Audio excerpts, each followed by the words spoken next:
Smit Kumar. I hope आप लोग बहुत अच्छा होंगे और बहुत अच्छा मैथमेटिक्स कर रहे होंगे। आज की वीडियो में हम लोग आईएसआई 2025 का जो क्वेश्चन आया हुआ है एमएथ का उसको सॉल्व करेंगे। और इसी टाइप के क्वेश्चन आपके पीएचडी एग्जाम में भी आते हैं। ठीक है, तो जो लोग अगले साल आईएसआई 2026 का एग्जाम देंगे उनको ये वीडियो हेल्प करेगा। चाहे वो सीएमआई का देंगे या टीएफआर का देंगे, जो भी अच्छे रिसर्च इंस्टीट्यूट के बारे में जो सोच रहे हैं या वहाँ ड्रीम कर रहे हैं, उनको ये वीडियो हेल्प मिलेगा। मैं वीडियो का शुरुआत करूं। कुछ लोग बच्चे बोलते हैं सर कैसे कांटेक्ट करें, कहाँ करें। देखिए यहाँ पर आपको मेल आईडी दिख रहा होगा। तो जो मेल आईडी नोबल फोरम 05 है वहीं पे आपको कांटेक्ट करना है। ठीक है, वहाँ मेल आईडी पे अपना नाम वगैरह लिख के आपका क्या आप इंक्वायरी है किस पर्पज से, वहाँ मेल करें, सब कुछ मेंशन करें so that we can contact you. ठीक है, okay. Now coming back to this problem. हमारे पास एक मैट्रिक्स दे रखा है एन क्रॉस एन, जहाँ पे ये कंडीशन दे रखा है कि ए और ए स्क्वायर के आइगन वेक्टर्स, मतलब every eigenvector of A square is also an eigenvector of A. A square का जो जो आइगन वेक्टर है वो ए का भी आइगन वेक्टर है। तो आपको पूछा जा रहा है कि kernel of A and kernel of A square same होगा, and for any non zero complex number lambda show that at least one of lambda and minus lambda is not an eigenvalue of A. ठीक है, तो question क्या है हमारे पास, N cross N की कोई matrix है। ऑफ कोर्स नहीं कुछ मेंशन है तो रियल मैट्रिक्स है।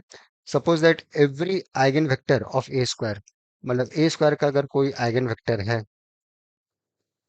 तो वो ए का भी आइगन वेक्टर होगा। That's was the statement. तो अगर ए स्क्वायर का कोई आइगन वेक्टर है तो वही आइगन वेक्टर ए का भी है। ठीक है, ओके। तो उस बेसिस पे हमें पूछा जा रहा है कि कर्नल ऑफ ए और कर्नल ऑफ ए स्क्वायर बराबर होगा। अब इसको कैसे अप्रोच करेंगे हम लोग, राइट? कैसे सोचा जाए, क्या थॉट प्रोसेस हो। सबसे बात देखिए, for any non zero complex number lambda so that at least one of lambda और minus lambda is not an eigenvalue of. ठीक है, अगर ए का कोई आइगन वैल्यू लैम्डा हुआ तो माइनस लैम्डा उसका आइगन वैल्यू नहीं है। That's a statement. और अगर माइनस लैम्डा आइगन वैल्यू हो रहा है तो लैम्डा आइगन वैल्यू नहीं होगा। दैट्स व्हाट, एटलीस्ट दोनों में कोई ना कोई एक। ठीक है, या तो दोनों नहीं हो, ऐसा कुछ।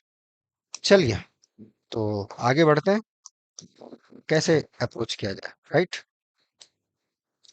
So solution, how one should approach, क्या हमारा थिंकिंग प्रोसेस हो इस टाइप के प्रॉब्लम्स को बनाने के लिए। ठीक है, ओके। तो गिवन क्या है हमारे पास, यहाँ पे जैसे इंफॉर्मेशन दे रखा है इसका मतलब it's a complex matrix and if x is an eigenvector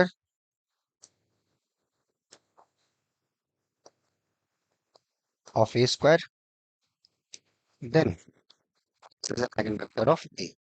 This is the information. तो उसके बेसिस पे हमें ये प्रूफ या डिस्प्रूफ करना है कि कर्नल ऑफ ए और कर्नल ऑफ ए स्क्वायर बराबर है कि नहीं। ठीक है, दोनों में एक ना एक चीजें तो है, एक दूसरे का सबसेट है, वो हम लोग देखेंगे। ठीक है, अच्छा एक और इंक्वायरी था यहाँ पे बता दूं। आई साई के लिए 2026 के लिए बहुत सारे बच्चों ने कॉल कांटेक्ट किया था, मेल भी किया था। आई साई 2026 के लिए या फिर टीएफआर के लिए या सीएमआई के लिए रेगुलर बैच 2 जुलाई से स्टार्ट होगा। 2 जुलाई से, ठीक है। तो जो लोग एमए की प्रिपरेशन करना चाहते हैं या पीएचडी के लिए भी, तो 2 जुलाई से रेगुलर बैचेस स्टार्ट होंगे। आप मेल कीजिए और then you should book your seat so that you should enjoy. ठीक है, okay. So kernel of A equal to kernel of A square. पहली बात तो एक, या क्या आपको लगता है ये इसके अंदर कंटेंट है, kernel of A kernel of A square के अंदर कंटेंट है, राइट? पहली बात ये है, यस। सो एक्स अगर हम ले लें कर्नल ऑफ ए से, so this means ax equal to 0. So just operate a both side. So a of 0, so imply a square of x, this is equal to 0. So x belongs to kernel of a square. So that's always true. So therefore, kernel of a is always contained in kernel of a square, right? हमें बराबर दिखाना है, दो set को बराबर दिखाने के लिए, so then they are subset of each other, right? ठीक है, good है। Next, let's pick a non-zero vector from here. Next, let x belongs to kernel of a square and assume that x is not equal to 0। देखो zero vector तो है ही, x non zero है। अगर x non zero उसके अंदर है तो, ठीक है, सो this means a square of x equal to 0 and 0 we can write 0 times x। Zero को हम लोग लिख सकते हैं zero times vector x, right? Now अब यहाँ से क्या आया? So this means A square x equal to zero times x, that implies x is an eigenvector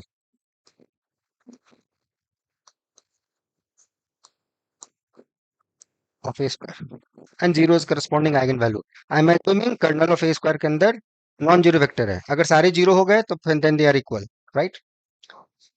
On the given hypothesis x is an eigenvector of a square, that means x is an eigenvector of a, and from here we should prove a of x must be zero. How? That's a small exercise. ठीक है, ये gaps को यहाँ fill up करो। यहाँ पे 3 steps हैं, वो 3 स्टेप्स क्या है? You just justified. मैं दे सकता हूँ जैसा अभी मैंने आंसर दिया, मैं चाहता हूँ गैप्स को आप फिलअप करो। On this information, operate with a n square, find the relation between a n square, easy answer you will get it। ठीक है, 2 लाइन का आंसर है, बट वो चाहता हूँ आप सोचो। देखो आप सोचोगे आपका फायदा होगा, ठीक ठीक है? तो फायदा इन द सेंस कि आपकी अंडरस्टैंडिंग अच्छी होगी, आप में इंटरेस्ट जगेगा, कॉन्फिडेंस जगेगा। आजकल क्या है, बच्चे बहुत ज्यादा अंडर कॉन्फिडेंस है, राइट? या तो ओवर कॉन्फिडेंस है, बीच में नहीं है। तो थोड़ा सा न्यूट्रल हो जाए और सब चीजों को ध्यान से देखें। और इस सब चीजों में इस गैप को फिलअप करने में अगर डर है, दिक्कत है, नहीं प्रॉब्लम हो रहा है, तो कोई बात नहीं। 2 जुलाई से हमने बताया रेगुलर बैचेस हैं, जुड़ो और मैथमेटिक्स को अपना नेक्स्ट लेवल पे ले जाओ। ठीक है, अपनी मेहनत से और हम लोग के डायरेक्शन से। सो यहाँ से एक्स आ गया कर्नल ऑफ ए के अंदर। सो यहाँ का हर वेक्टर जो भी हमने उठाया कर्नल ऑफ ए स्क्वायर से, वो सब के सब कर्नल ऑफ ए के अंदर चले आए on the given information. So using this, kernel of a equal to kernel of a square, this part we have proved। ठीक है, तो ये पार्ट हम लोगों ने प्रूफ कर दिया। So this part we have proved, kernel equal to kernel of square. Next जो स्टेटमेंट दिया हम लोग को ये पूछा गया है कि for any non zero lambda, तो कोई भी लैम्डा अगर हम नॉन जीरो लेते हैं कॉम्प्लेक्स प्लेन से, तो या तो लैम्डा और minus lambda naught an eigenvalue of it. कैसे प्रोसीड करोगे? मान लो कि दोनों आइगन वैल्यू है, क्या प्रॉब्लम आएगा? Just write down. Again it's a very trivial problem. ठीक है, again like to leave as an exercise. दोनों को मान लो आइगन वैल्यू है, use the definition of eigenvalue and the hypothesis कि every eigenvector of A square is an eigenvector of A. From there you should proceed and you will reach to a contradiction. ठीक है, तो कोई भी non zero lambda लोगे, कोई भी non zero, तो लैम्डा या तो माइनस लैम्डा आइगन वैल्यू नहीं होगा। अगर लैम्डा हो रहा है तो माइनस लैम्डा नहीं होगा, या माइनस लैम्डा हो रहा है तो लैम्डा नहीं होगा। दोनों के होने से क्या प्रॉब्लम होगी? जस्ट गो थ्रू, बहुत इंजॉयमेंट प्रॉब्लम है। इसके दौरान ना you are going to enjoy it. देखो मैथ करने का मतलब है एंजॉय करना, कोई भी काम करने का मतलब है you are happy with it, तभी आप कर रहे हो, राइट? प्रॉब्लम हो तो भाई वो काम को छोड़ देना चाहिए, राइट? अगर उस काम से आपको खुशी नहीं मिल रही, भले वो काम कंप्लीट हो ना हो, कंप्लीटली सॉल्व हो नहीं हो, बट एक डूइंग दैट एक एंजॉयमेंट होनी चाहिए। तो अगर है ये प्रोसेस में तो बहुत मजा आएगा। और नहीं बनेगा, मैं कहाँ जा रहा हूँ? आप इसको ट्राई करो and do it easy way mode में, और इसको बना के आप लोग भेजना। कल परसों से बहुत लोगों ने सॉल्यूशन को भेजा है, कल भी मैंने एक बड़ा सा out of the box problem दिया था, लोगों ने बड़ा एंजॉय किया, उस पे भी कुछ क्वेश्चन उन्होंने भेजे। आने वाले दिनों में मैं कुछ करूंगा। लेकिन मेरे इस प्रॉब्लम बनने से कुछ देखो, बहुत ज्यादा इसमें सोच मंतर नहीं होगा। सोच मंतर होता है जब आप थ्योरेटिकली चीजों को अच्छे से सीखते हो और उसमें समझने का प्रयास करते हो। उस पर अगर ध्यान दोगे तो वो मुझे लगता है बहुत ही ज्यादा अच्छा रहेगा, और उसमें जो भी सपोर्ट चाहिए ट्राई टू डू दैट। ठीक है, ओके। तो जो भी लोग इंटरेस्टेड हैं, 2 जुलाई, और तब तक मैथ को करते रहें, अच्छे से करते रहें। और जो ऑफलाइन के बारे में सीरियस है, वो हम लोग का है 7 तारीख से मेरा प्लानिंग ऑन इट। बट अभी ऑनलाइन क्लास के बारे में जो 2 जुलाई से होगा। ठीक है, तो मिलते हैं फिर। Till then enjoy the subject and take care, bye.